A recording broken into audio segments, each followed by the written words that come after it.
नमस्कार मित्रों, स्वागत है एक बार फिर से Kumar Gaurav current affair class notes में।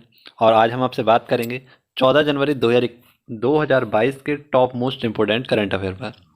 जी हाँ दोस्तों, आज आपके लिए लेकर आया हूँ 14 जनवरी 2021 के टॉप मोस्ट इम्पोर्टेंट क्वेश्चन जो सीधे सीधे आपकी परीक्षा में बसेंगे।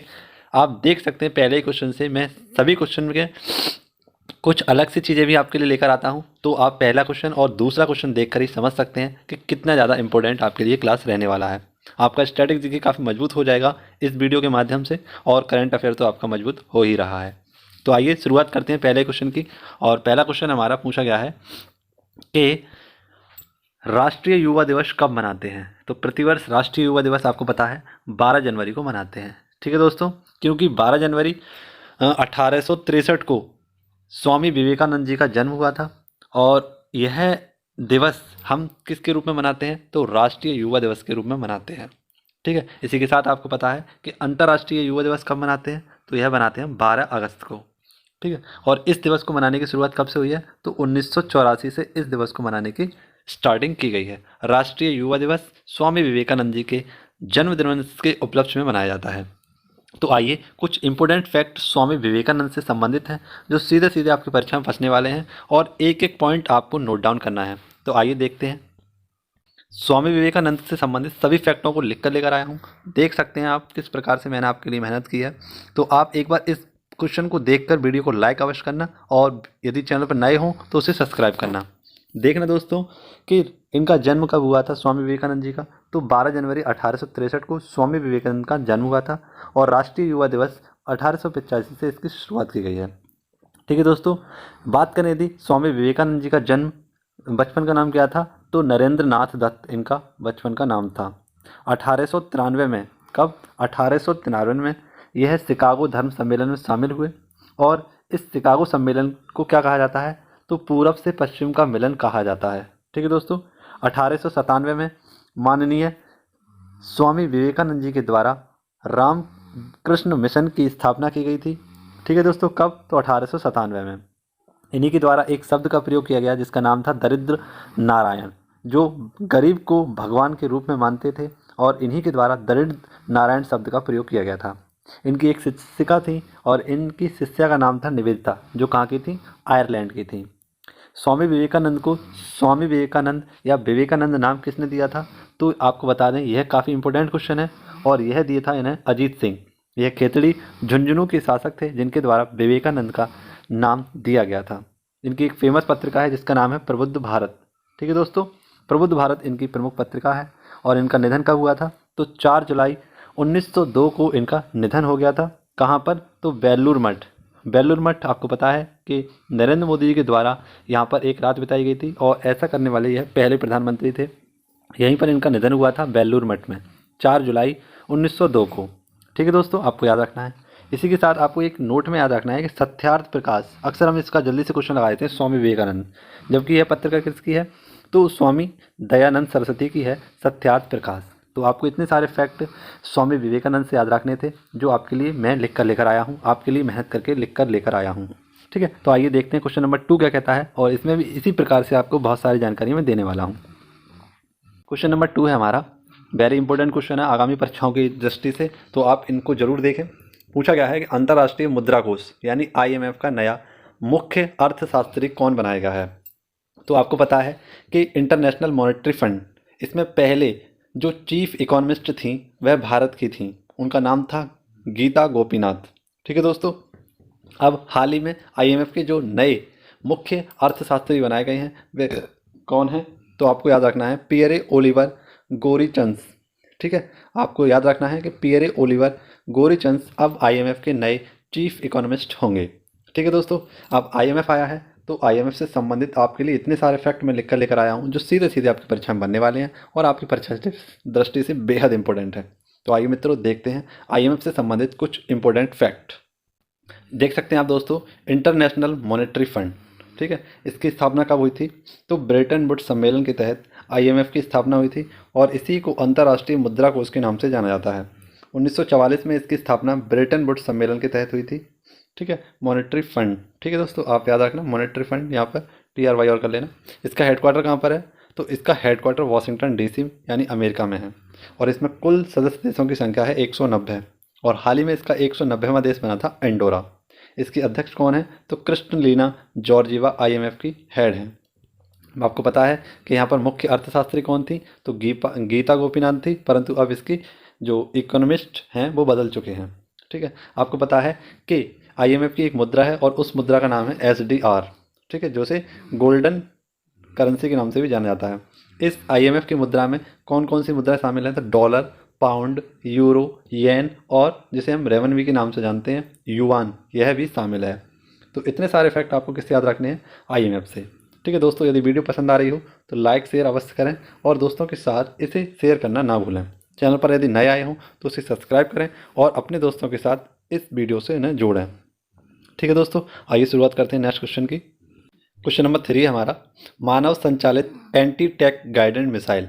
जिसे हम बात करेंगे तो ह्यूमन हाल ही में संचालित एक मानव संचालित एंटी टैंक गाइडेड मिसाइल है और इसका सफल परीक्षण किसने किया है? तो डीआरडीओ यानी डिफेंस रिसर्च डेवलपमेंट ऑर्गेनाइजेशन के द्वारा इसका सफल परीक्षण किया गया है। अगर हम बात करें कि यह कैसी, तो एंटी गाइडेंट मिसाइल है। ठीक है, और इसकी क्षमता कितनी है? तो 2.5 किलोमीटर यानी 2.5 किलोमीटर इसकी क्षमता है। ठीक है दोस्तों, ये आपको याद रखना है कि मानव संचालित एंटी टैंक गाइडेड मिसाइल का जो सफल परीक्षण किया है यह डीआरडीओ ने किया है। तो डीआरडीओ इससे संबंधित भी कुछ इंपॉर्टेंट फैक्ट हैं जो सीधे सीधे आपके परीक्षा में बनने वाले हैं, तो इन्हें भी आप गौर से देखिए, एक बार समझने की कोशिश कीजिए, नोट डाउन कीजिए या उनका स्क्रीनशॉट लीजिए। तो देख सकते हैं आप कि हाल ही में आपको पता है कि डीआरडीओ का 64वां स्थापना दिवस मनाया गया था। 1 जनवरी 1958 को डीआरडीओ की स्थापना की गई थी और इस बार 2022 में इसका यह 64वां स्थापना दिवस था। इसे हम रक्षा अनुसंधान और विकास संगठन के नाम से जानते हैं, यानी defence research and development organisation के नाम से इसे जाना जाता है। स्थापना 1 जनवरी 1958 को हुई है। इसका हेडक्वार्टर दिल्ली में है और इसका एक ध्येय वाक्य है जिसे आपको याद रखना है, वलस्य मूलम विज्ञानम। इसका ध्येय वाक्य है। ये अपने सफल परीक्षण कहाँ से करता है? तो एपीजे अब्दुल कलाम, जो कि उड़ीसा में है, जिसका पुराना नाम आपको पता है व्हीलर द्वीप था, यहीं से यह अपने परीक्षण करता है। हाल ही में कुछ प्रमुख मिसाइलें हैं जो इसके द्वारा सफल परीक्षित की गई हैं, जैसे कि प्रलय मिसाइल है एक, यह क्या है? सरफेस टू सरफेस मिसाइल है। इसी के साथ पिनाका ईआर, यह 44 सेकंड में 72 मिसाइल दागने का कार्य करेगा, पिनाका ईआर। और यह पिनाका जो 44 सेकंड में 12 मिसाइल दागता था उसका ही लेटेस्ट वर्जन है। ब्रह्मोस और अभ्यास, यह भी हाल ही में डीआरडीओ के द्वारा सफल परीक्षित किए गए हैं। ठीक है दोस्तों, आइए देखते हैं क्वेश्चन नंबर 4 हमारा क्या कहता है। क्वेश्चन नंबर 4 भी हमारे लिए बेहद इंपॉर्टेंट है, इसमें भी आपके लिए कुछ जानकारियाँ हैं जो इम्पोर्टेंट हैं। क्वेश्चन नंबर 4 है हमारा, पूछा गया है कि वुल्फ ज्वालामुखी चर्चा में क्यों है? तो वुल्फ ज्वालामुखी यह चर्चा में इसलिए है क्योंकि इसमें हाल ही में विस्फोट हुआ है और विस्फोट के चलते वुल्फ ज्वालामुखी यह चर्चा का विषय बना हुआ है। यह कहाँ पर स्थित है? तो गैलोपैगस द्वीप, जो किसमें वर्ल्ड हेरिटेज साइट में सम्मिलित है, यहीं पर स्थित है। यहीं पर एक माउंटेन है जिसका नाम है माउंट विंटन। ठीक है, इसको ही, इस ज्वालामुखी को इस नाम से भी जानते हैं, माउंट विंटन के नाम से जानते हैं, इसीलिए इस ज्वालामुखी का नाम माउंट विंटन भी है, जो कहाँ पर स्थित है? तो गैलोपैगस द्वीप पर स्थित है। और यह कहाँ पर है? तो प्रशांत महासागर में स्थित है। ठीक है, इतना आप याद रखें। आइए देखते हैं कुछ हमारे इम्पोर्टेंट जो करंट अफेयर से संबंधित और भूगोल की दृष्टि से संबंधित ज्वालामुखी हैं, तो इन्हें आप देख लीजिए, एक बार इनका स्क्रीनशॉट लीजिए और इन्हें नोट डाउन कीजिए। ठीक है, देख सकते हैं आप कि प्रमुख ज्वालामुखियों की लिस्ट में सबसे पहले आपको पता है क्राम्बे एविएजा, यह ज्वालामुखी है कहाँ का? तो स्पेन और कैनारी द्वीप पर यह स्थित है। ये 4 जो मैं आपके लिए लिख कर आया हूँ, mount Sinabung, mount Merapi, mount Krakatoa, यह कहाँ पर है? इंडोनेशिया में। ताल ज्वालामुखी यह कहाँ पर है? तो फिलीपींस में। एटना और विसुवियस यह इटली में है। बैरन ज्वालामुखी यह भारत का एकमात्र सक्रिय ज्वालामुखी है जो अंडमान निकोबार में है। किलौआ और मोना लाओ, यह हवाई द्वीप यूएसए में स्थित है। ठीक है, और पापलोव ज्वालामुखी यह अलास्का में है। ठीक है, तो ये कुछ इंपॉर्टेंट आपके लिए ज्वालामुखी थे, इनकी लिस्ट आपको बनानी है इसी प्रकार से और इन्हें नोट डाउन करना है। तो आइए शुरुआत करते हैं क्वेश्चन नंबर 5 की। क्वेश्चन नंबर 5 भी बेहद इंपॉर्टेंट है, लेटेस्ट क्वेश्चन है, इसको भी आप देखिए और समझने की कोशिश कीजिए। क्वेश्चन नंबर 5 है मित्रों हमारा कि ICC player of the month का पुरस्कार जो दिसंबर माह का है किसे दिया गया है? तो आपको पता है आईसीसी के द्वारा 2021 में एक नया पुरस्कार जिसका नाम रखा गया था प्लेयर ऑफ द मंथ पुरस्कार। ठीक है, तो आपको बता दें यह है हाल ही में दिसंबर माह का किसे दिया गया है? तो अजाज पटेल। अजाज पटेल यह कौन है? तो न्यूजीलैंड के गेंदबाज हैं। वैसे तो इनका जन्म भारत में हुआ है, लेकिन यह न्यूजीलैंड से खेलते हैं, ठीक है। और इन्होंने ही भारत के खिलाफ एक ही पारी में 10 विकेट लिए थे, और इसी के चलते इन्हें दिसंबर माह का प्लेयर ऑफ द मंथ से सम्मानित किया गया है। तो जैसा कि मैंने आपको बताया कि आईसीसी ने नया जो अवार्ड बनाया था, इसका नाम है प्लेयर ऑफ द मंथ। तो आपको पता होना चाहिए कि जनवरी में सबसे पहले यह किसे दिया गया था। तो जनवरी 2021 में प्लेयर ऑफ द मंथ थे ऋषभ पंत, फरवरी में थे रविचंद्रन अश्विन, और मार्च में थे भुवनेश्वर। तो यह तीनों ही जो जनवरी, फरवरी, मार्च में प्लेयर ऑफ द मंथ दिया गया था, यह लगातार 3 भारतीयों को दिया गया था। तो यह क्वेश्चन बन सकता है, तो आपसे पूछा भी जा सकता है, इसको आप याद रखिए। बात करते हैं आईसीसी की। तो आईसीसी की स्थापना आपको पता है कब हुई थी? 1909 में आईसीसी की स्थापना हुई थी, और इसका हेडक्वार्टर दुबई में है, और प्रेजेंट टाइम में इसके जो हेड हैं वह हैं ग्रेग बर्कले, ठीक है। इतने सारे क्वेश्चन आप याद रखना और इन्हें नोट डाउन कर लेना। आइए देखते हैं क्वेश्चन नंबर 6 हमारा क्या है। क्वेश्चन नंबर 6 हमसे पूछा गया है, क्वेश्चन नंबर 6 है हमारा कि नॉर्थ ईस्ट फेस्टिवल का 9वां संस्करण कहाँ आयोजित हुआ?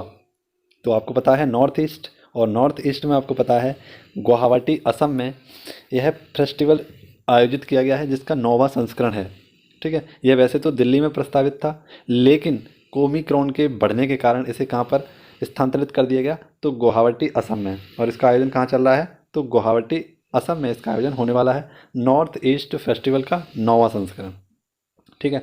हाल ही में आपको पता है कि असम वैभव सम्मान, यह से किसे सम्मानित किया गया था? इसका आंसर आपको कमेंट बॉक्स में बताना है।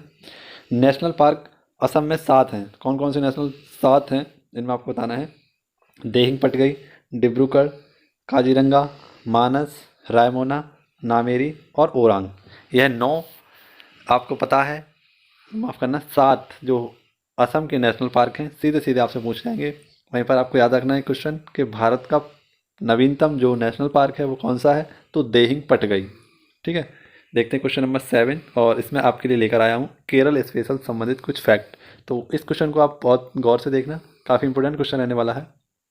कौन सा शहर जल मेट्रो परियोजना वाला भारत का पहला शहर बन गया है?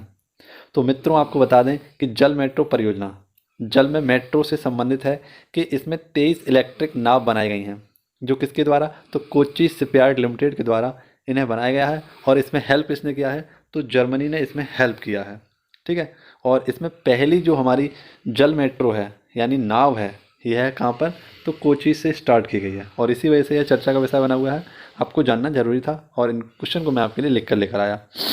तो मित्रों आइए देखते हैं केरल संबंधित कुछ स्पेशल फैक्ट जो स्ट्रैटेजी से संबंधित है। इन्हें नोट डाउन करिएगा, स्क्रीनशॉट लीजिएगा या मेरे साथ लिखिएगा।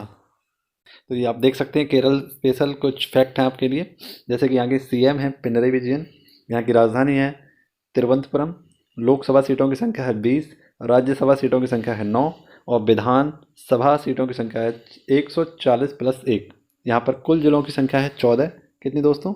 14 यहाँ के कुल जिलों की संख्या है। विक्रम साराभाई स्पेस स्टेशन यह केरल में ही स्थित है, ठीक है। मोस्ट इंपोर्टेंट क्वेश्चन है, यहाँ का जो राजकीय पक्षी है वह ग्रेट हॉर्नबिल है। यहाँ का राजकीय पशु हाथी है, राजकीय पेड़ नारियल है, और फर्स्ट सीएम थे यहाँ के नंबूदरी पाद, जो 1857 से 1859 तक यहाँ के पहले मुख्यमंत्री के रूप में कार्यरत थे। तो आशा करता हूँ आपको ये केरल संबंधित कुछ स्पेशल फैक्ट अच्छे लगे होंगे। इन्हें नोट डाउन कर लीजिएगा, इनका स्क्रीनशॉट लीजिए, है ना। आइए शुरुआत करते हैं नेक्स्ट क्वेश्चन की। क्वेश्चन नंबर 8 वेरी इंपॉर्टेंट है। पूछा गया है 12वें भारत रत्न डॉक्टर भीमराव अंबेडकर अवार्ड किसे दिया गया है? तो आपको पता है कि 12वें नंबर का जो भारत रत्न डॉक्टर अंबेडकर अवार्ड है यह किसे दिया गया है? तो हर्षाली मल्होत्रा, यह अभिनेत्री हैं।